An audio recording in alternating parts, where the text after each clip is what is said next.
नहमदुहु व नसल्ली अला रसूलिहिल करीम अम्मा बाद। अज इंशाअल्लाहुल अज़ीज़ सिपारो नंबर 20 अमन ख़लक़ जो ख़ुलासो बयान कयो वेंदो। इन पारे में अल्लाह ताला जूं 3 सूरतूं बयान थियल आहिनि। सभ खां पहिरियां सूरतुन नमल जो बक़िया हिस्सो आहे।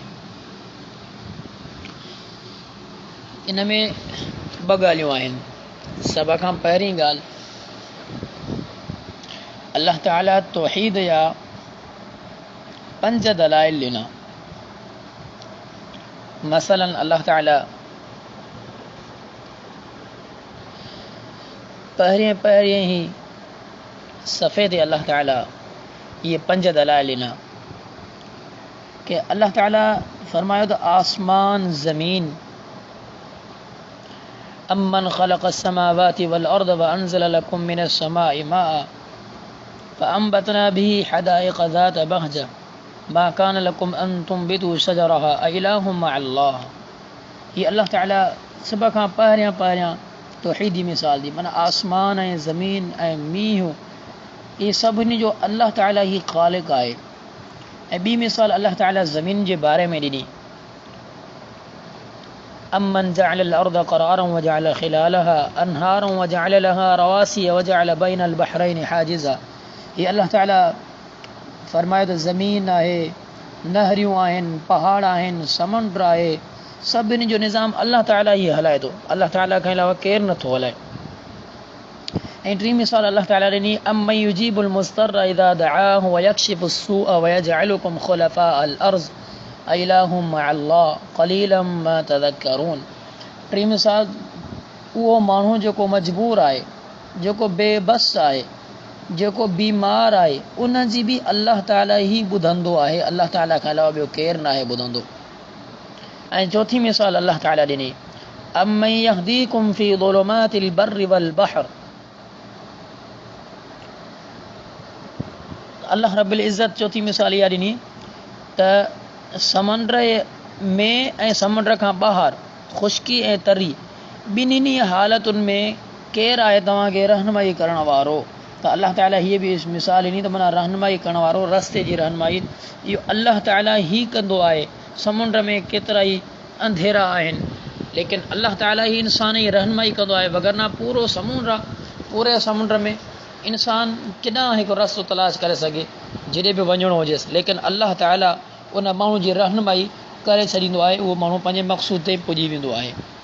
ऐं 5 मिसाल अल्लाह ताला ॾिनी,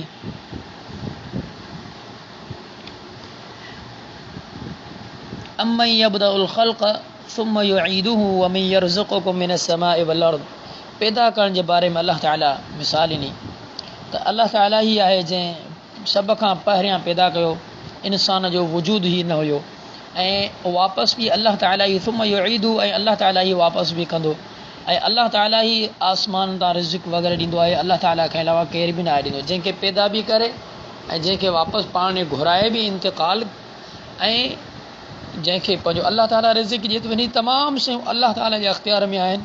ये अल्लाह ताला पंहिंजी तौहीद जूं 5 मिसालूं ॾेई करे 5 ई दलालनि सां वाज़े कयो त तौहीद यानी सिर्फ़ु हिकिड़ो मञणु अल्लाह ताला खे आहे, कंहिं ॿिए खे अल्लाह ताला सां गॾु शरीक न मञियो वञे। ऐं अल्लाह ताला 2 नंबर ते जेकी ॿी ॻाल्हि आहे हिन में, उहो क़यामत जे बारे में कुझु बयानु कयो। क़यामत जे बारे में अल्लाह ताला इहो बयानु कयो त क़यामत जे ॾींहुं सूर फूकी वेंदी। वयौम युनफ़ख़ु फ़िस्सूर फ़फ़ज़िअ मन फ़िस समावाति व मन फ़िल अर्द इल्ला मन शा अल्लाह। यानी क़यामत जे ॾींहुं फ़रिश्तो सूर फूकींदो।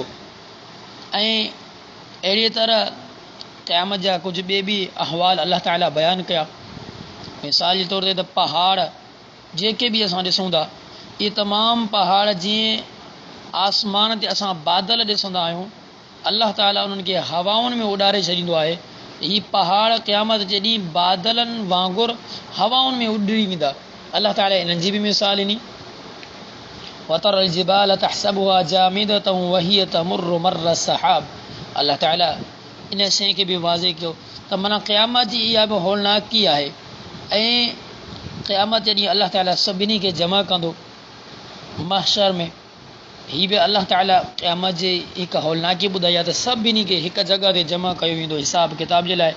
ऐं जेको नेक माण्हू हूंदो उनखे पंहिंजो अजर ॾिनो वेंदो ऐं जेको गुनाहगार हूंदो उनखे सज़ा ॾिनी वेंदी जेका उनजे नसीब में हूंदी।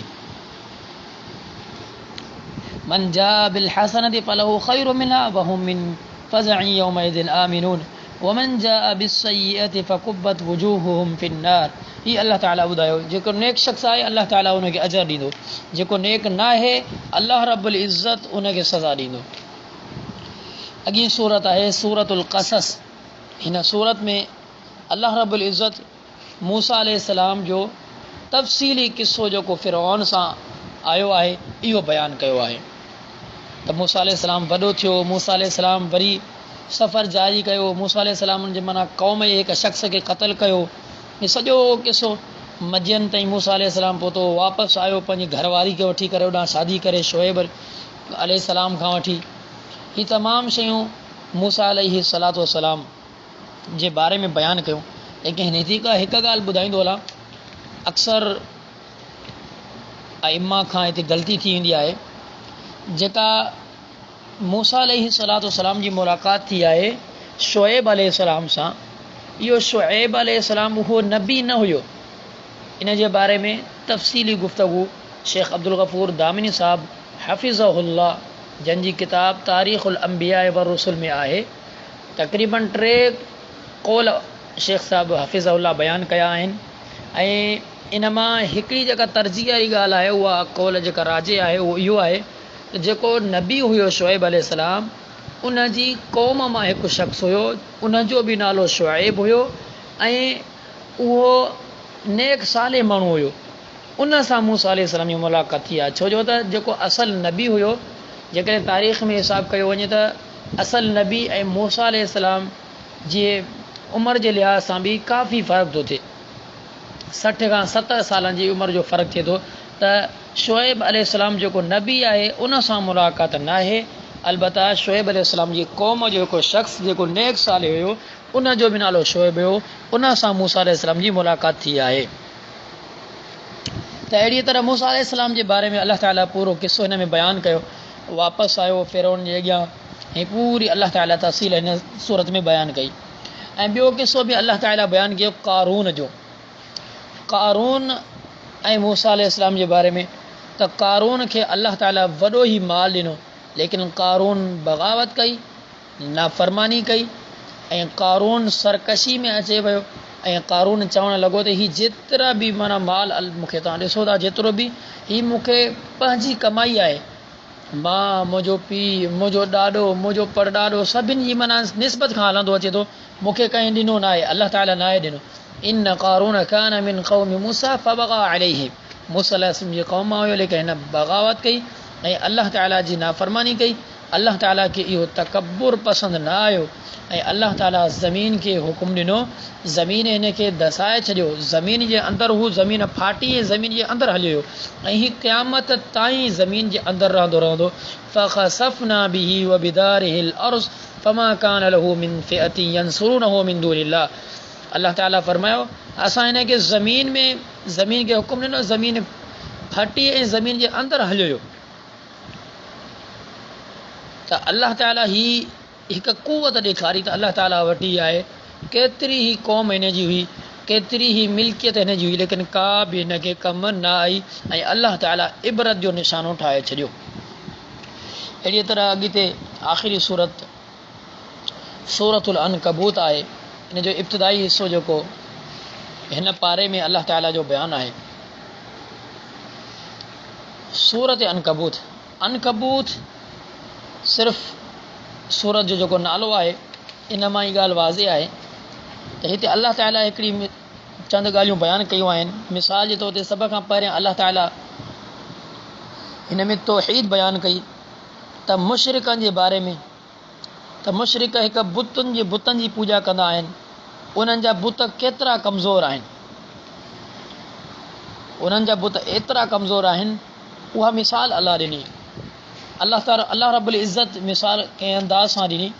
अमी अल्लाह ताला जो फरमान आहे मसलुल्लज़ीन इत्तख़ज़ू मिन दूनिल्लाहि औलिया कमसलिल अनकबूत, उन्हनि माण्हुनि जी मिसाल जे अल्लाह ताला खां अलावा ॿियनि खे इलाह सम्झो आहे, ॿियनि खे ख़ालिक़ सम्झो आहे। उन्हनि जी मिसाल कहिड़ी तरह आहे? कोरीअड़े वारी मिसाल आहे। कोरीअड़े वारी जी मिसाल अल्लाह ताला छा लाइ ॾिनी? अॻिते फरमायूं व इन औहनल बुयूति लबैतुल अनकबूत, ऐं घरनि में सभ खां कमज़ोर तरीन घर कोरीअड़ जो हूंदो आहे। ॾिसो बिल्कुलु मामूली ऐं हिकिड़ो हक़ीर घर ऐं कमज़ोर तरीन घर इहो कंहिंजो हूंदो आहे? कोरीअड़ जो हूंदो आहे। त अल्लाह ताला मिसाल माना हीअ मुशरिक जी ॾिनी त मुशरिक जेको बुत खे पंहिंजो इलाह सम्झंदो उन जी मिसाल इन अंदाज़ सां आहे। ऐं हू एतिरा ई कमज़ोर आहिनि, हुन जा पंहिंजा इलाह बि ऐं पंहिंजो पाण बि कमज़ोर ई आहे। जेको हुनखे थो पकारे बजाए हुनजे उहो अल्लाह ताला खां ई घुरे। ऐं इब्तिदाई हिसे में ॿी ॻाल्हि अल्लाह ताला जी बयानु थियल आहे रिसालत। रिसालत में अल्लाह ताला चंद नबियुनि जा किस्सा बयानु कया। त अल्लाह ताला पूरे किस्सनि खे बयानु करण जो मक़सदु छा आहे? अल्लाह ताला इहा ॻाल्हि उजागर कई त आज़माइश मिन जानिबिल्लाह हूंदी आहे। अल्लाह ताला जी तरफ़ां आज़माइश ज़रूरु ईंदी आहे, लेकिन उन आज़माइश खे माण्हू मुकमल सब्र करे अल्लाह ताला खां दुआ कंदो रहे त इंसान आज़माइश में कामयाबु थींदो आहे। अल्लाह ताला आज़माइश जे ज़रिए इंसान खे झंझोड़ींदो आहे। अल्लाह ताला इंसान खे आज़माइन में पुख़्तो कंदो आहे ईमान में। हीअ आज़माइश रिसालत खे बयानु करे ऐं नबी सल्लल्लाहु अलैहि वसल्लम खे तसली बि ॾियणु आहे त हीअ को वॾो मामूली मसइलो न आहे। बहरहाल अल्लाह ताला नबी सल्लल्लाहु अलैहि वसल्लम खे तसली ॾेई करे आगाही ॾिनी त हीअ हर हिकु नबी सां क़ौम पंहिंजी सलूक कंदो ई त अमी ग़मज़दा न थियो, बल्कि अल्लाह ताला अव्हांखे अजर ॾींदो। ऐं आख़िरी ॻाल्हि हिन इब्तिदाई हिसे में अल्लाह ताला क़यामत जो ज़िक्र बयानु कयो। क़यामत जो तज़किरो बि अल्लाह रब्बुल इज़्ज़त में बयानु कयो। हर हिकु सूरत में मुख़्तलिफ़ अंदाज़ सां अल्लाह सुब्हानहु व तआला तज़किरो कंदो आहे। त हिन सूरत में अल्लाह रब्बुल इज़्ज़त क़यामत जो तज़किरो बि मुख़्तलिफ़ अंदाज़ सां कयो आहे। अल्लाह ताला खां दुआ आहे त अल्लाह ताला असांखे सही माना में क़ुरान ऐं हदीस सम्झणु, इन खां बाद इन ते अमल करण जी तौफ़ीक़ अता फ़रमाए। जहिड़ी तरह असां ॾिसूं था त हीअ अल्लाह ताला कॾहिं बहितरीन मिसाल ॾिनी आहे कोरीअड़े जी, त माण्हू छो न हिकिड़ो गौर करे ऐं पंहिंजे अक़ल जे मुताबिक़ सोचे त अल्लाह ताला इंसान खे केतिरो हिकिड़ो फ़हम ज़हन ॾिनो आहे त इन शइ खे छॾे करे सिर्फ़ु ख़ालिसतन अल्लाह रब्बुल इज़्ज़त जी असां इबादत कयूं त इन में ई असांजे लाइ नजात आहे। व आख़िर दावाना अनिल हम्दुलिल्लाहि रब्बिल आलमीन।